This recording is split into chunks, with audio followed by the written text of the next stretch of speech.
We are speaking with the one and only Steve Conte, the new album, Bronx Cheer, out November 5th, 2021. And as we say here in Montreal, bonjour, Steve. How are you? Bonjour. Let me see if I can remember my high school French. Comment Uh, allez-vous? uh, oh shit, I'm mixing up with Spanish and Italian and Dutch and all the other languages that I know about 3 words. Très bien, merci. There you go. Hey. Beautiful. So we're going to talk about Bronx Cheer, obviously, because that's why we're here. But I have to say, and I'm going to start it like this. Years and years ago, in the early 90s, I was on vacation in San Diego, and they had a Tower Records on a place called Sports Arena Boulevard. And as a young Montrealer, I walked in and I went through all the racks going, let me find something here that we don't have in Montreal. And I picked up this album called Company of Wolves. Oh. And I stuck it in the rental car's CD player and I played it for the entire 2 week vacation and became a huge Company of Wolves fan. And then to me, the band disappeared from the radar and I never heard from it again. And then, of course, I know you have 3 albums, but I never heard of the other 2 until recently. Just quickly talk to me about that because that was such a great. I mean, I had picked up it was a Company of Wolves, and I think I picked up another band called like Salty Dog or something or Oh yeah. Tangier. Well, we were all kind of related. Yeah. Tangier and Company Wolves had the same management, who was Larry Mazer. He managed Oh, Cinderella. I talked to Larry last week Oh because yeah, he yeah. manages Buck Cherry, and I'm helping them with the Canadian tour. Okay. So yeah, Larry managed Cinderella, Kiss at the time, the Yeah. Nelson brothers, right? And he managed Tangier and Wow, he a couple managed other bands. Oh, Tangier. we used to call them Bands Are Us. Really? Oh, look at this. Yeah, Now the interview's taking a whole new wrinkle. I didn't know that because first of yeah. all, that first Tangier album, Four Winds, is a fucking masterpiece. But he managed Company of Wolves too? Yep, Oh yep. Right wow. from the beginning. So yeah, that yeah, it was one of your non-success stories. You know, your typical music business, especially I find New York. Right. Everyone I know, all my friends that got signed and had records out on major labels, none of them ever cracked the top whatever. I mean, Was it? no one ever had a hit. They had pretty much had one record and then disappeared. You know, all the bands like Sandy Soraya, Tony Bruno was a friend of mine. You know, Yeah. his band Tall Stories, my friend Jack Moore and Yeah. Steve Augeri, who ended up Yeah, singing yeah, Journey. Journey. Yeah, Steve We was. were all related. We were all on the same scene at the same time. Oh A wow. lot of bands were playing the Cat Club. Who else was it? Oh, this is like the geek fest of minutia here. This is great. So, Yeah, do you ever talk to what's her name from Soraya again, Sandy? Sandy Soraya. Not for years. She Last sort time I of saw her should have. was, geez, I think she married a dude from Tesla and the band Tesla, Yeah. like Oh the car really? company. And Yeah, of course. I think it was a guy named Brian. I'm not. I don't Oh, know. Brian Wheat. That's like, yeah. Oh wow, look at this. And then she just sort of disappeared. Tony Bruno ended up in a musical director for Enrique Iglesias and doing really well for Wow. himself as a musical director of like pop. And that dude is a serious guitar player, man. He's like, I remember seeing him when I was like 17, and he was doing all the Van Halen shit. And Wow.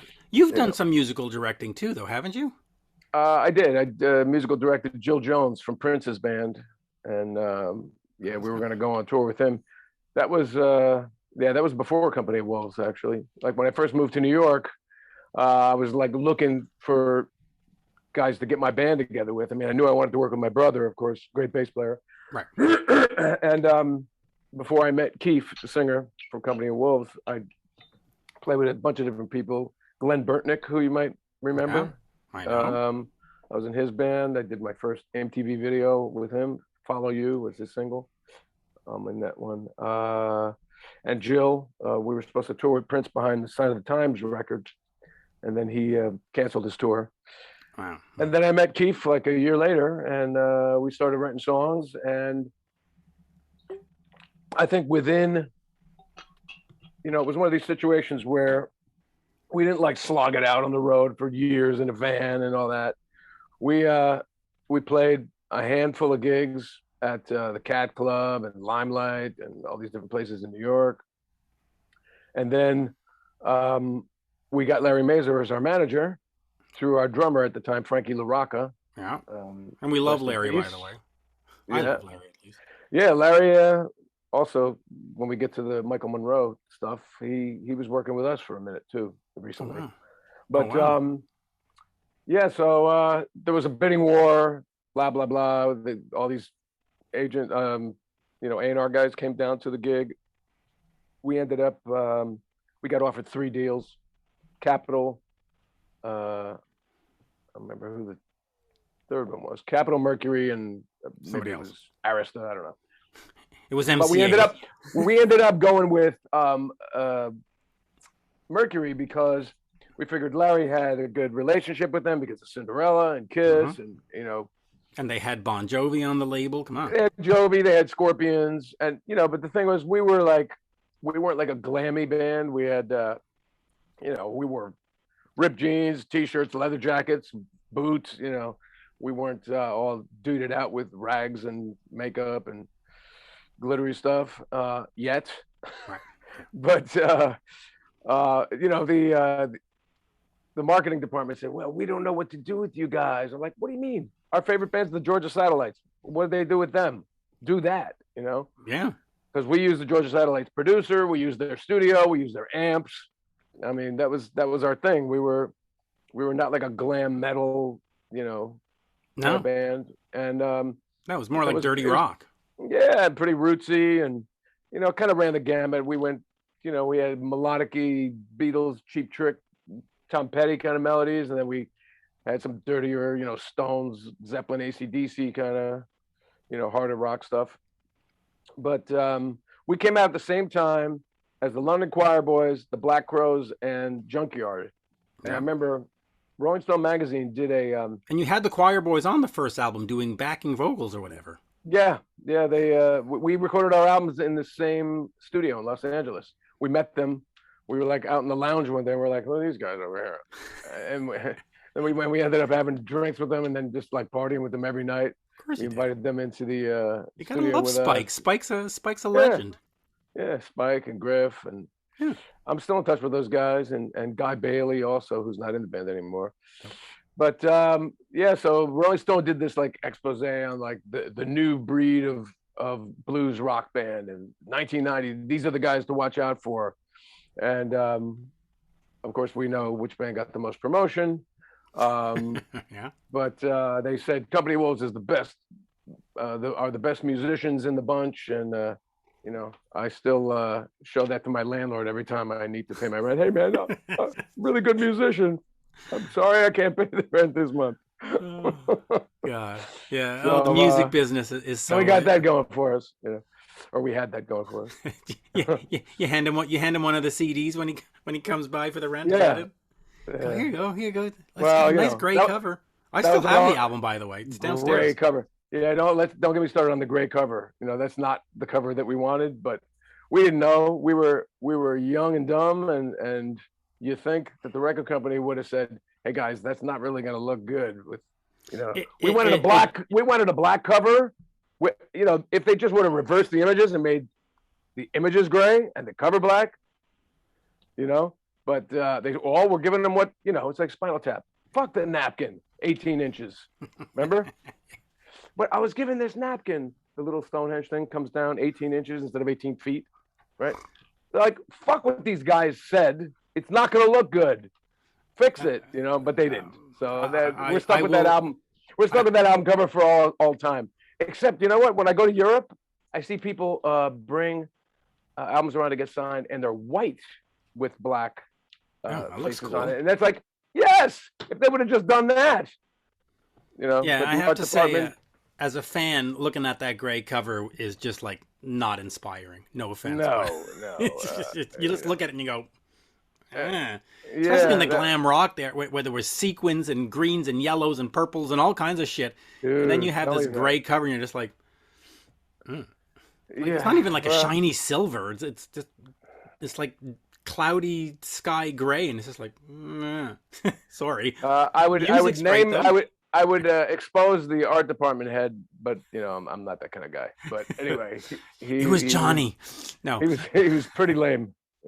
He just let it go. He handed it off to a young, new intern. guy there, and yeah, whatever. It's like they should have known, and I don't even think we got a proof, like to look at it and say, yes or no. I think they just next thing we knew, we had this thing in our hand. We're like, smell the glove is here. It's fucking depressing, isn't it? Do you think it's because of the time and they could sort of sense that the scene was changing and they just went, ah, fuck it, we signed it, we got to put it out, but Well, the scene wasn't changing yet. I mean, it didn't change until like a year 93, later. 94, yeah, I guess. You're Well, right. 91, Nirvana came out. In Bloom came out. I remember I have uh, um, what was the label? Geffen. I have a Right. Geffen compilation. It was called The Fall of DGC. It was 1991 fall, and it had In Bloom on it. I was like, wow, this is fucking great. And of course, by that time, we were writing and recording its second album. And by the time the second record was done, Nevermind had come out and just blown up. And everybody flocked to Seattle. Nobody wanted to know about a rock and roll band from New York that played like, good time rock and roll, party music, you know, fun stuff, sense of humor, whatever, you know, lively. Everybody Right. wanted grunge. Uh, Yeah, you well, know, you it, notice there's no 90s revival tours going out there. Next year when the stadium tour hits, it's going to be Def Leppard and Motley Crue. It's not going to be these fucking bands from Seattle. No offense. well, to be fair, I liked Nirvana a lot. I liked Soundgarden. I liked Stone Temple Pilots. I those are probably because they were the biggest. They're the ones I knew. I didn't really dig very deep to find out what else was going on. Oh, Mother Love Bone, that was my favorite of all of them. That was a decent record, I got to say. Yeah, and then they turned into Pearl Jam, and I really didn't go for Pearl Jam. But yeah, so that was the story. We came out, we did real good. We had like 4 singles on in the top 20 on AOR radio, and they were supposed to cross our song "The Distance." They were supposed to cross that over to like what they called CHR back then, contemporary hit radio, because we had AOR album-oriented radio was on Call of the Wild, and then the video department had the genius idea. They gave our Call of the Wild video to MTV, and they were playing it on lunar rotation, midnight, whatever. And we had made a video for The Distance, which was like almost like a Tom Petty kind of middle, mid tempo, not a ballad, but really nice melodic song. Should have been a hit, And they thought, you know what? Let's pull the video from MTV. Let's pull Call of the Wild from MTV and save our power for the hit, The Distance. And you know what? They pulled Call of the Wild, our one shot to get on MTV. It was maybe on there for a week, and they pulled it off. And then they showed them The Distance, and they hated it. And they said, "That's it. We're not playing it." And then the video department went, "Well, can you put this one back on?" No. So Call of the Wild didn't go back on. The Distance never went back on, and that was it. It goes right along with the gray album cover. Oh, the great album cover, and we'll get over to Bronx Cheer on this, but you mentioned like many others that Nirvana killed the scene. I've Well, always they said that Nirvana didn't. I've always said is that the fact that the rock bands just kept putting out power ballad after power ballad. You look at right. rock in 83, 84, 85, it was Looks That Kill, it was Photograph, and then you get to 89, 90, and it's Don't Go Away Mad, Every Rose Has, and it's just like, oh, for fuck's sake, are you gonna rock, or are you just are you just gonna fucking Yeah, more than words and all that. oh, just Yeah, like it I was mean, awful. I don't know if it was because around '95 the boy band thing really started big. In Sync and whatever New Edition. I don't know if it was New Edition, but whoever Timberlake's band. What was that? Was that In Sync? 98 In Degrees, all Sync, that. 98 Degrees, Yeah. So eventually O Town. yeah, so maybe that was an you know coming out of that. We have to have like sensitive songs that little girls can get into. I don't know. And we had a nice ballad on our record, "Everybody's Baby." It was just an acoustic thing. But I mean, we had written and recorded that back in like '88, way before the or Yeah, we met in '88. It was like the third song me and Keith ever wrote. That was just part of what we did, and but we never got that far where we could release that as a single. And you know, I wouldn't say Nirvana killed the scene because that would make me sound bitter. I mean, I do. The scene needed changing. There was some horrible shit going on with the glam metal stuff. Real stupid, idiotic Listen, lyrics.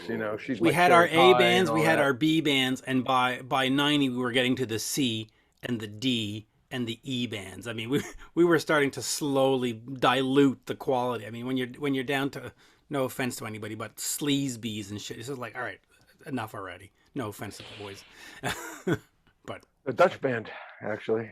yeah, it's just like, all right, it's like that's a timeout. Yeah. We don't, we're done.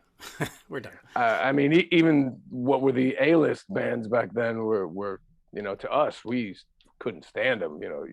Your Poisons and your Warrants and Rat had a kind of a cool thing, but Right. Yeah. I liked DeMartini. He's a good guitar player. Yeah. Um, yeah, but in general, that wasn't our scene. But the We were power we were ballads were just, it was too much. It's like, Aerosmith puts out Get a Grip, and it's like four songs are like power ballads, and you're like, right. oh, where's my Well, they were Walker's into way? like they were into the hit making machine by that point. They Yeah. had Glenn Ballard writing songs for them, Jim Valance, Desmond Child probably, Holly Knight. Holly Knight, whatever. They had like Kravitz, they had or Jagger or somebody was I can't remember who was. They had guests on the record, and it wasn't the Aerosmith. I mean, I did really love Permanent Vacation and Pump, and Yeah, me then too. and then after Pump, I turned off. I switched off. Well, here, well, I'll end on this so we can go down to Bronx Cheer. But Done with Mirrors comes out, and I'm like, oh, they're back. Then Permanent Vacation comes out, and I went, oh, they're really back. And then Pump came out, and I went, oh, look at this. Number one band. I'm gonna go see. I saw them on tour 5-6 times each tour, and then Get a Grip comes out, and I'm just like, amazing, crying. It's like, ah. And then the good song, Fever and Shut Up and Dance were sort of like, man. I was just like, mm. That being said, they're still one of my favorite bands of all time. But I have to go back to my favorite album, Rocks. And Toys in the Attic, and There you I go. mean those are the ones. Toys in And the Attic. Get Your Wings, even. Yeah. Yeah, Toys Even in the though Attic to me is my favorite. I know everybody says Rocks. Rocks is my second. To me, Toys, you got Sweet Emotion, you got Walk This Way, Big 10 Inch, Uncle No Salty. I More, mean, No More, No More, No More. I mean, Nobody's nah. Fault. Well, Oh wait, that's on Rocks. Oh, okay. I mix it up with the other one from. There's one that sounds just like it on No Toys. More, No More. No, No it's another more, like no more. dark, grungy. Uh, do you remember On that Toys in the band? Attic? Yeah, Uncle yeah. Salty. There's a grungy. Adam's Apple? No, I love Adam's Apple. Uh, Hey, try, hold on. trying We'll to think figure this which. out. Hey Siri, give me a song list track listing for Toys in the Attic by Aerosmith. I'm gonna tell you what it is. I'm determined. Oh, come on, you jerk. No, here, I'll do this. Here, Siri, I got screwed on me. I got on my phone here. Aerosmith, Toys in the Attic. Aerosmith, Sorry, folks. If you're, here we Toys in go. the Attic. Here we are. Toys in the Attic. What do we got here? Let's see. Uncle Saul, the dog's getting no more, no more. Round and round. You see me trying. Wow, am I wrong about that? Yeah, maybe I'm wrong about that. Big 10 inch. Walk this Round and way. round, Round round and and round. round. That's the one. Yeah, that's it. Going round and round and round and round. Listen to Round and Nobody's Fault back to back. Next time you'll see what I mean. They're both really slow and like minery and dark.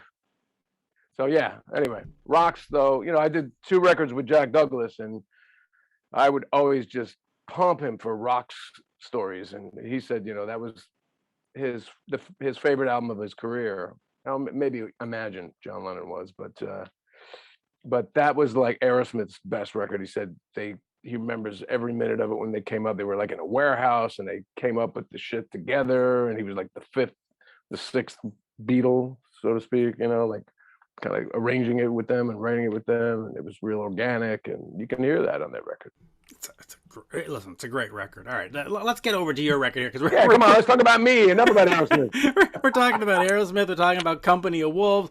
Bronx Cheer, of course, is out November 5th. Overnight Smash is the single. It's currently out. You can see the video on YouTube. And of course, you can pick it up on the streaming sites.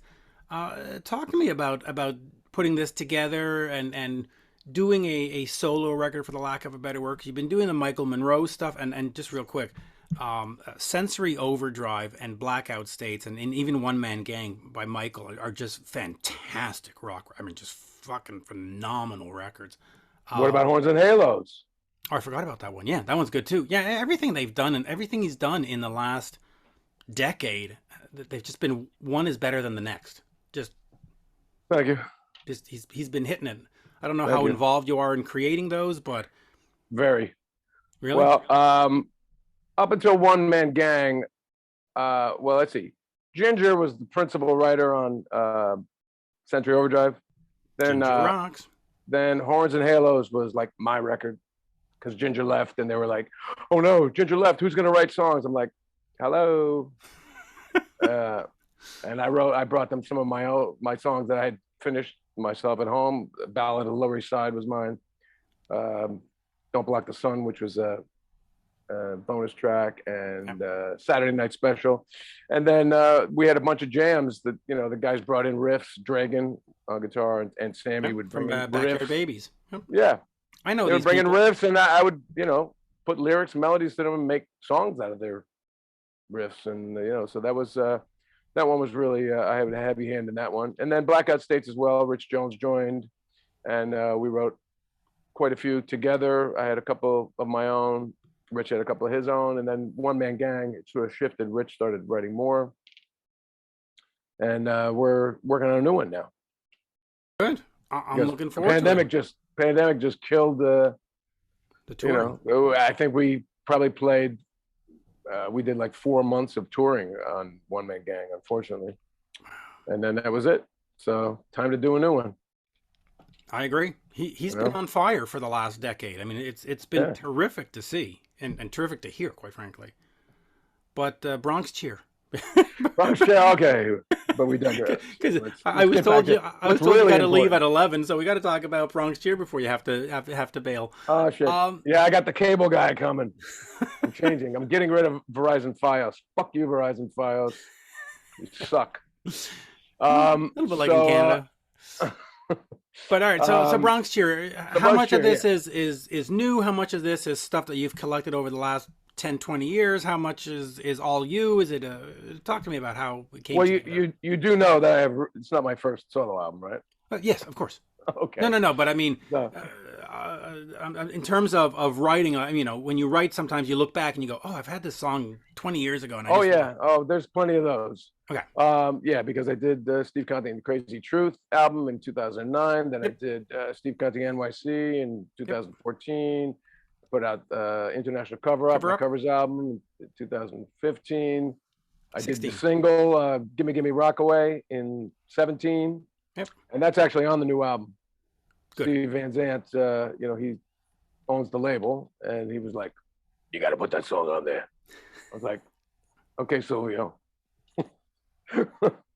So, so that one is obviously from 2017, but it was never on an album, Rockaway. So that went on.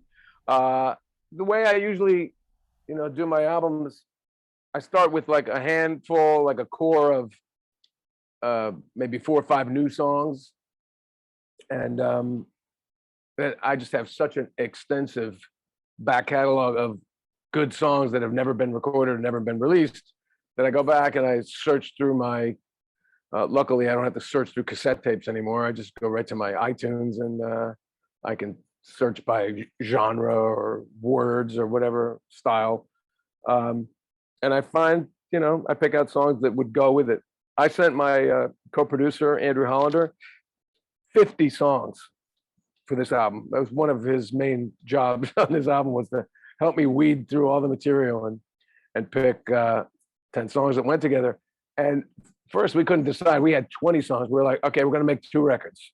We're going to make a rock and roll record and like an Americana kind of a songwriter Why record, not?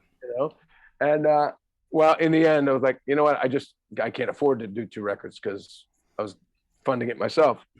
So I You said, so can't pay let's them with Company of Wolves CDs? you mean the Rolling Stone article? Yeah, Yeah, yeah, yeah. Here, I'm the best musician in the bunch. here you go. No, I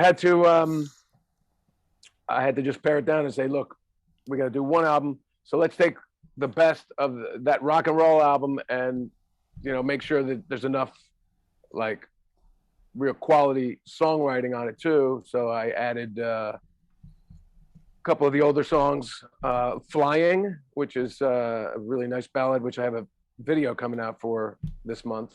An epic video, really beautiful video. That was from 1994. Nice. It's like the start of grunge. That's what I was writing. Beautiful, It's a post beautiful, Company of Wolves track. There you go. beautiful, soulful ballads. And Guilty also is from 1994. That's another kind of R&B, gospel, soul flavored thing. So those were from the 90s. The opener, Human Animals, from like 2008. Liar Like You, the second track, is actually something I used to sing when I was 15 years old Wow. back in high school. It was never a finished song, but I just used to sing that chorus to myself. And after some experiences with the people in the music business, I was like, I think it's time to finish that song. Uh-huh. Yeah. And yeah, so it runs the gamut. And the new songs were like Wildwood Moon and Sexy Lies and what else? I'm not looking at the track listing. So, Let me see. Do I have the track listing here? No, they didn't send me a oh, wait track a listing. minute. Choose free up space to continue. Free Hey, up it's space. cutting me off. You still have my visual there? Yeah, I still have your Oh, visual. okay. Wow, that was a weird thing. Uh, Oh, my computer is telling me that my disk is almost full. So that's it just weird, but came. this is streaming. It shouldn't be. Anyway, whatever. Yeah, Hey, no, that's just by the way, since you mentioned sort of R&B and or rhythm, um, what exactly was your relationship with Dan Hartman? You were his guitarist, right? no. I actually, No, well, I worked with Charlie Midnight. gotcha. Dan Hartman and Charlie Midnight. They wrote I can "Living in dream about America" you. for James Yeah, Brown, right. and I started playing in Charlie's band, and Dan came and saw the band and liked me and recommended me for the Jill Jones, the Prince girl. He recommended me for her gig. And actually, I did my first ever record date in New York City when I had been living in New York for like a month, and Dan called me to play on a record. Remember a band called King? Mm-hmm. English guy. Well, Yep. I was a one guy, Paul King. He tapped me to play on King's album, and then he started recommending me for all kinds of stuff. George Michael, he recommended me for like crazy gigs. Um, Good gigs. but yeah, I didn't go for that. But yeah, that was my relationship. I didn't never played with Dan. I never played a note of music with him. But Okay. he was a Okay. nice guy, and Yeah, I just I knew there was a 6 degree of separation, and I never could figure out. I looked it up, and it said played guitar for him live, and I went, really? Yeah, okay. But all it right, might have been Charlie Midnight reference. But gotcha. yeah, I don't even know if we ever met face to face. I think he just called me up. We talked a couple times. Yeah. Anyway. The other thing that I'm curious about, 'cause since we're sort of all over the map here, is you've done music for these Japanese anime movies, correct? Yes. With Yoko Kano. Kano. Uh, uh, Talk to me about that, because that's a whole different art. I mean, when you go into Hollywood and you're going to go do whatever the new Tom Selleck movie, they throw it up on the screen, and it's a whole different thing. At least that's how I view it. Um, is it the work, how does it work for anime to compose this music? Do you see the thing and then get inspired, or do you have a piece and they say I want to take it, and Okay. So yeah, I didn't write it, first of all. okay, I was just the singer. I was the gotcha, hired singer for that, okay, right? So okay, the music was all written by Yoko Kano, written, arranged. The lyrics were written by an American guy called Tim Jensen. But Cowboy Bebop is the exception to the rule of every, and I think it's the first anime of its kind that did this.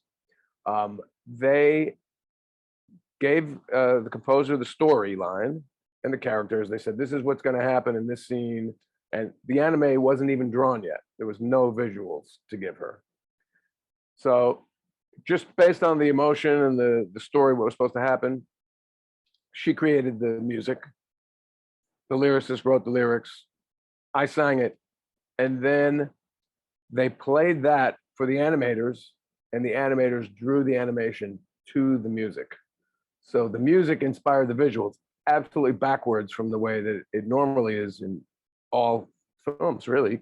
You know, when you do film music, they send you, you know, the visuals with like a temp track in there. It'll be like some song they can't afford, like a Zeppelin song. It'll be like, oh, they want $200,000 for this. Can you knock it off and write something that sounds like this? Yeah. But that wasn't happening here. They had the music first, and it inspired the visuals. So I'm pretty proud of knowing that there was some animator getting inspired by listening to my voice. Yeah, which is kind of cool. Is Yeah, that something that you do a lot of, or was that just sort of a one-off? Like, I mean, is that something you want to get into? Like, here, I did. I don't know if you know Kevin Valentine, the drummer. He's No.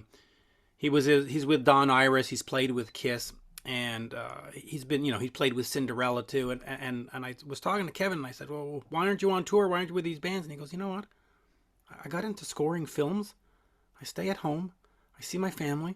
I make Hmm. six figures. I don't have to go anywhere. I don't have to be on a tour bus. It's fantastic. Yeah, I mean, if I was a drummer who didn't write songs, I'd be the same way, because I would love to stay home and be with my family and not go on Right. the road. But I'm a singer, I'm a songwriter, I'm a guitar player, I'm a live player. I do studio work. I do write and contribute to TV and film and all that. I haven't scored anything yet. I would really love to, but you know, I always say until I have to make that move, you know, which it seems like I'm never going to have to. Um, it's not like I'm, you know, rolling in the millions or anything, but I am happy with what I'm doing. Right. I love playing my own music. I love sitting in the back seat and just playing guitar with people like Monroe and New York Dolls and Billy Squire and all these other people I've worked with. So that's fun when they call and say, you know, you want to come out on the road and earn a living. I'm like, yeah, hell yeah. Yeah, why not? Is Billy still So touring? Is Billy Squire still touring? no, he hasn't for years. I think the last Yeah, that's tour what that I he did thought. was probably 20 years 2000 ago. No? 2010 or something. Oh, okay. Yeah, It's been a yeah, long time. yeah. He did a tour. I mean, he hasn't done like a rock record since the album I played on with him in 1993, Tell the Truth. That was his last rock record. Oh, And then he took off for like 10 years, and he came out in around 99, I think, with Happy Blue, was an acoustic record. right. And as far as I know, that's the last record that he's done. He may have done another acoustic record. He's been playing Wow. acoustic blues shows with G.E. Smith recently, but Right. he like put a band together and did like a tour in the mid We whatever need to get Billy 2010. Squire and Alda Nova on a co-headline tour. Did they ever play together? No, but they both had great success and then sort of just vanished. I don't It's too know. I bad. mean, Aldo Nova, didn't he have just one song, "Fantasy Life" or whatever? Fantasy, yeah. I mean, Billy Blood on the had, you bricks, know, but if you go back to, you know, Billy had the Piper albums. I love those Piper records. He had those two albums with Piper, "Can't Wait" and the first one, and then he had "Tale of the Tape," and then you know, "Don't Say No" and "Emotions in Motion," whatever the other ones were, "Here and Now," and you know, he had quite a nice run there. yeah. Bronx Cheer, of course, out November 5th. Are we hoping to get out on the road and tour it, or are you still in the whole, it's COVID, let's just Yeah, I'm working on a record release party in New York, okay, the 29th of this month. October? That's Okay, if that's the only gig I play this year of my own music, so be it. gotcha.